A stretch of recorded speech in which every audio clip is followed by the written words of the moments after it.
In almost any sport, there comes a time in the dwindling minutes when a losing team has to start making otherwise ill-advised desperation plays. In football, it's the onside kick and the Hail Mary pass. In hockey, it's pulling the goalie. In basketball, it's quick fouls and long-shot three-pointers. It does work every so often, or teams wouldn't do it. But most of the time it only ends up making matters worse, embarrassing the losing side and rendering the final score even more lopsided than it would otherwise have been. Donald Trump's latest maneuvers have a similar whiff of desperation to them, and they are backfiring in similar ways. Trump is well aware of his personal and political peril. The Mueller investigation is closing in on targets ever nearer to the president and his family. His longtime consigliere seems almost ready to turn state's evidence. His businesses and organizations are being sued, and his cabinet is a hotbed of corruption. Just as Trump has always had to stay a step ahead of his creditors and his victims to avoid disaster throughout his career, so too must he avoid accountability from Congress in the form of investigations and possible impeachment. That means ensuring Republicans stay in control of both the House, where Republicans are actively obstructing justice to protect him from real congressional inquiries, and the Senate, which ultimately has the power to remove him from office pending impeachment in the lower chamber. Things look dire for the president on that front, with Democrats maintaining a significant edge in generic congressional polling matchup. Stripped of its ugly racism and human rights abuses, that's ultimately what is driving Trump's disastrous family separation policy and subsequent reluctant reversal. Trump needs to motivate his base, and he knows that his base wants the border wall above all else.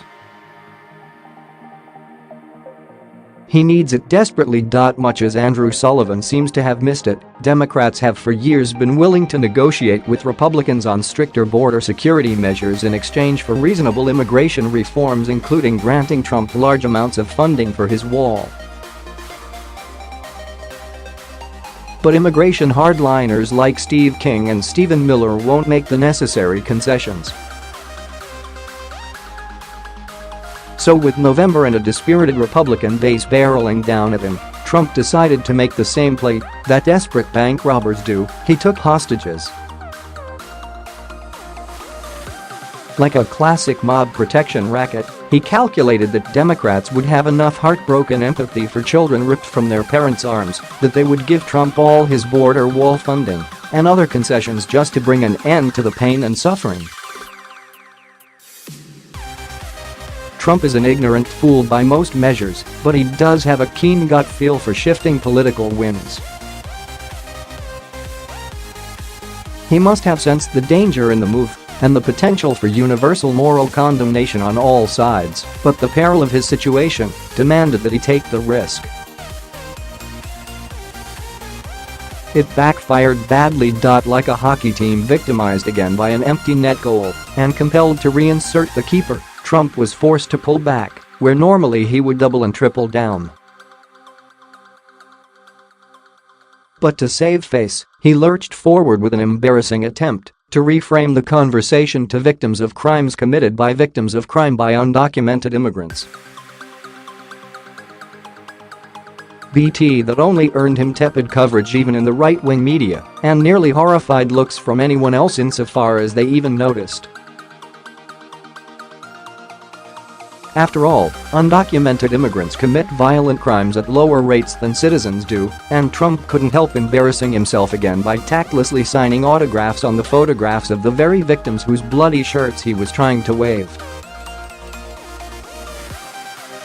Now, just a few days after insisting that Republicans take up immigration legislation, Trump has again reversed course, insisting that Republicans wait until after the midterms.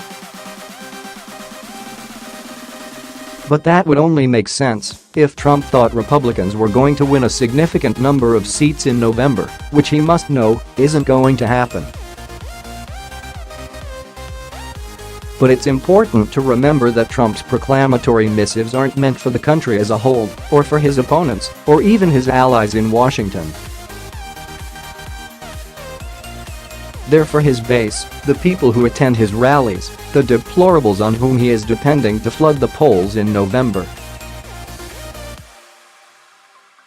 That's why he's bizarrely tweeting about a red wave, not because there is any real indication of such a thing, but because he believes that the best way of creating one is through sheer magical realist willpower.